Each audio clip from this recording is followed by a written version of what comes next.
Welcome to Stories Podcast. I'm your host, Amanda Weldin.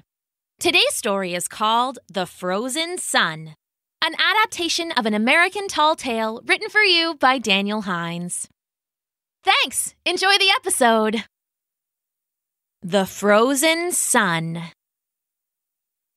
Once upon a time, when America was a wild frontier country full of danger and adventure, there lived a man named Davey Crocket. If you've heard of old Davey, it's probably for his final stand at the Alamo, or more likely for his raccoon skin cap. The cap was made of thick raccoon fur for keeping warm during the harsh western winters, and it had the bushy tail hanging down the back.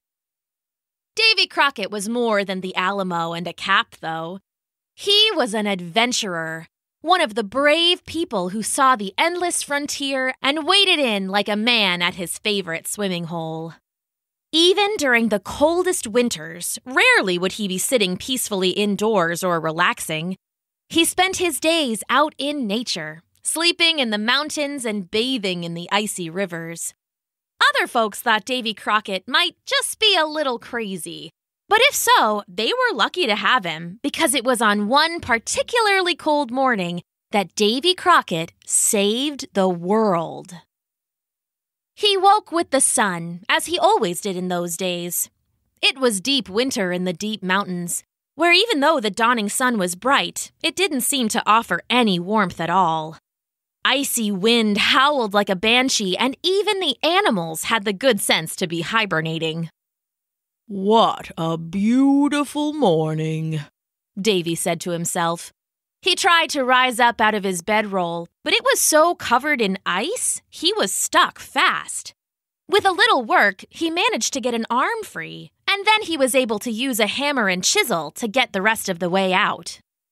"It's a cold one, no doubt," he said, "but it'll get a mite warmer when the sun gets a mite higher." He tried to get a fire going to make breakfast, but all his wood was frozen solid. Even the coals from the night before were nothing but snowballs. Davey tried to spit in disappointment, but it froze halfway to the ground and shattered on an icy stone. "Well, iced coffee today, I guess," he said. He mixed some coffee grounds into some snow and ate it like a snow cone. It wasn't tasty, but it seemed to help wake him up a little. "Where's that darn sun?" he said, looking at the horizon. With a start of shock, he saw that the sun hadn't risen any higher.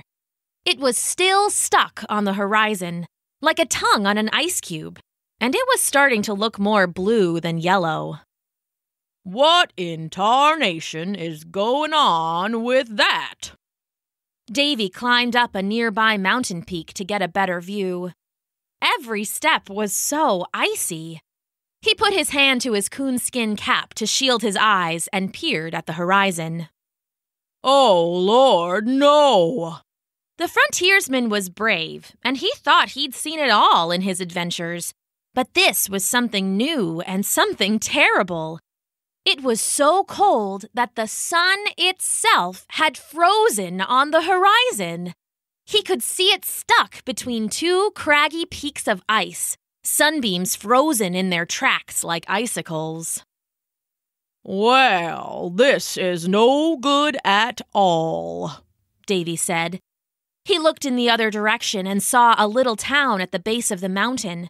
The buildings were all coated in a fine layer of ice like a frosted cake. The pastures were like sheets of glass, and even the smoke from the chimneys was frozen in place. "Well, darn," Davey Crocket said to himself from high up on the mountain peak. "Either I'm gonna fix this mess, or we gotta get the cows some ice skates." He thought about cows skating for a minute and decided that they wouldn't like it that much. Better he just fix the problem before all the milk got frozen into ice cream. Of course, most people may have been at a loss on how to fix a frozen sun, but Davey Crocket wasn't like most people. He didn't wait around thinking or planning or any of that. No, he just pointed himself at the frozen sun and started walking. It was a long, hard walk through the mountains, though Davy couldn't say how long it took because the sun wasn't moving, so time seemed to be standing still. He walked towards its frozen rays, splayed out like icy fingers. After a few hours, he realized he just wasn't getting there fast enough. The slopes were too steep. I need to move a little faster, he said to himself. If I don't hurry, the whole world is going to be one big ice block. He looked around and spied some mountain goats, making their way effortlessly up and down the icy slopes. They would leap to and from ledges no bigger than a fingernail. Their special hooves effortlessly gripped even the slipperiest surfaces. It gave Davy Crocket a wild idea, but wild ideas were his favorite. Digging in his pack, he pulled out a length of rope. He quickly tied it into a lasso and started spinning it above his head. Here, goat, goat, goat, he called out. Come to Papa. With a flourish, he let the lasso fly. It got 2 goats by the horns, and Davy quickly hauled them in. They baaed in protest, but were soon laying calmly at Davy's feet. All right now, he said, like a couple of ornery wool slippers. He took the rope and tied one of his boots to the back of each goat. When they were secured, he stepped in and got his balance. The goats looked up at him curiously. They had never been worn like shoes before and weren't quite sure how to take it. All right, Davy called. Let's go. He started running, the goats baaing on his feet. He leapt from ridge to ridge, climbed from cliff to cliff, and with the goats' help, he crossed the mountains towards the sun in record time. It was all going well, until he came to a sudden ravine. It was deeper than the Grand Canyon and wider than a robber baron's waistline. The goats saw it coming and skidded to a halt. Even they couldn't make a jump that long. Well, shucks, Davy said, staring at the sun frozen on the horizon. It was definitely closer now. He could see each golden ray frozen in place like arching icicles. Looks like I need a new plan, he said to the goats. Thanks for the help. Y'all have a good day now. He untied the goats and they bounded away before they could be lassoed again. Davy sat down to think for a moment, and as he did, a snow began to fall. Icy as it was outside, this was no normal snow. Each flake was bigger than a Paul Bunyan flapjack, and so frozen they were hard as dinner plates. As they crunched down into the canyon and smashed into the frosty snow around him, Davy dodged back and forth and got an idea. It was a wild idea, even for him, but he didn't stop to think about how it could go wrong. Here goes nothing, he said to himself, and then let out a long, Yee-haw! And then Davy Crocket leapt into the canyon. He fell a few feet, and then landed on a giant snowflake. With a grunt, he launched himself off the flake and into the air. He landed on the next flake, flipped over twice in the air, and then sprung onto the next. Yahoo! He cried out. His wild plan was working. Like sinking, spinning, slippery stepping stones, Davy used the giant snowflakes to cross the canyon. When he was nearly at the other side, though, the snow started to let up. The flakes began to shrink from flapjacks to silver dollars, and they barely gave enough support to jump from. With a great lunging leap, Davy jumped off the final flake and reached for the far edge of the canyon. It was a jump a frog would have been jealous of, and Davy soared through the air and fell short. The lip of the canyon was just out of reach, and he started to fall into the endless depths of the canyon, his raccoon tail cap fluttering in the breeze. Down and down he fell, towards the icy death far below. The air was so cold even his scream froze in his throat. One last chance, he thought, and then he heaved up with his goat lasso. The rope snagged on an icy rock and pulled tighter than a rubber boa snake. Crocket crashed into the frosty canyon wall and then hung there for a moment, getting back his breath. A minute or two later, he hauled himself up the rope, climbing over the lip of the canyon and back onto solid ground. He wanted to lay down and take a rest, but the sun was close now, just at the top of the peak ahead of him.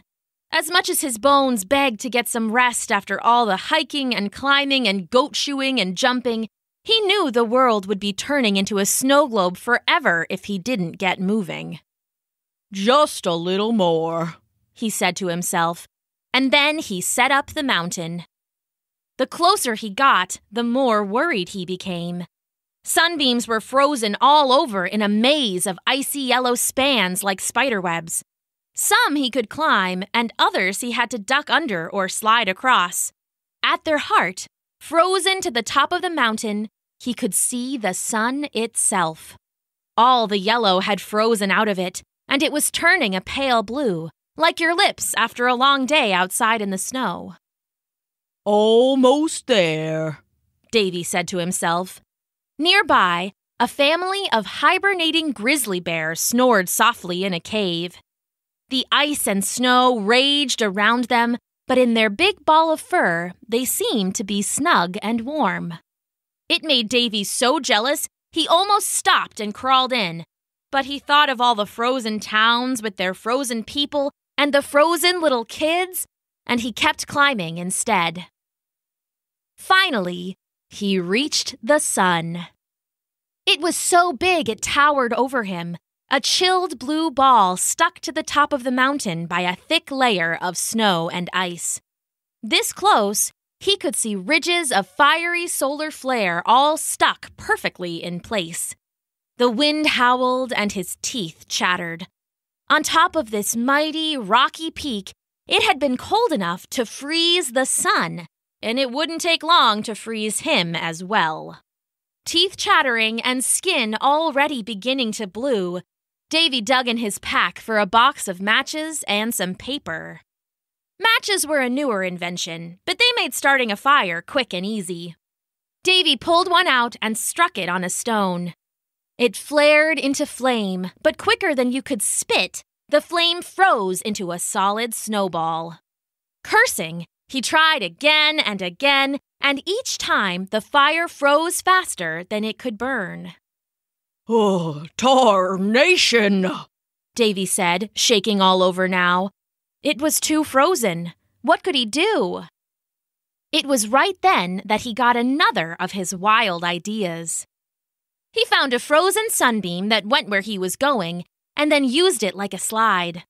It shot him down the mountain and ended with a snowy thump near the bear cave he had seen earlier. Davey crawled inside carefully, feeling the warmth of the sleeping bears bringing color back into his skin. "Hey, bears, y'all awake?"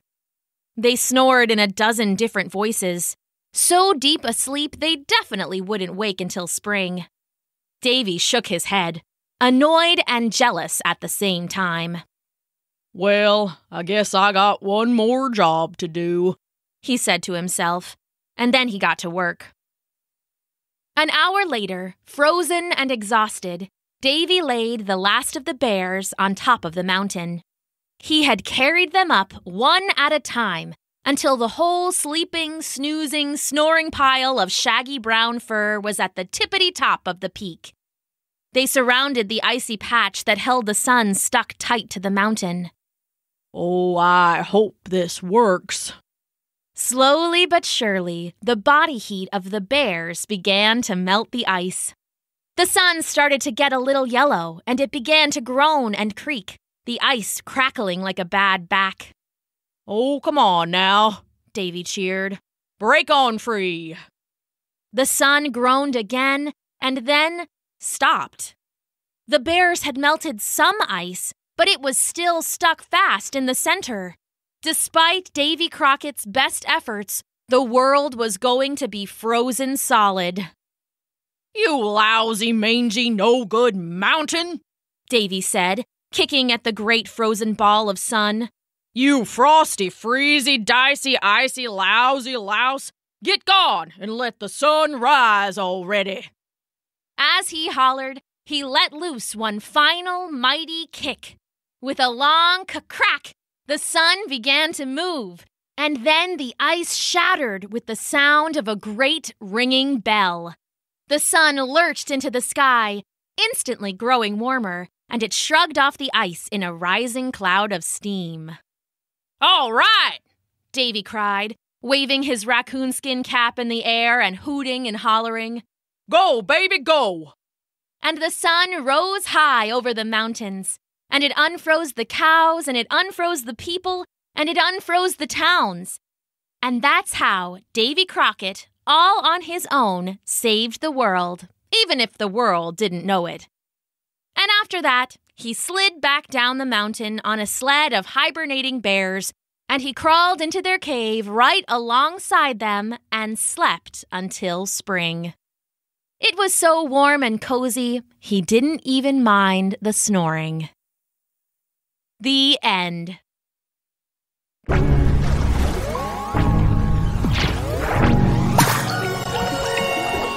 Thanks for listening.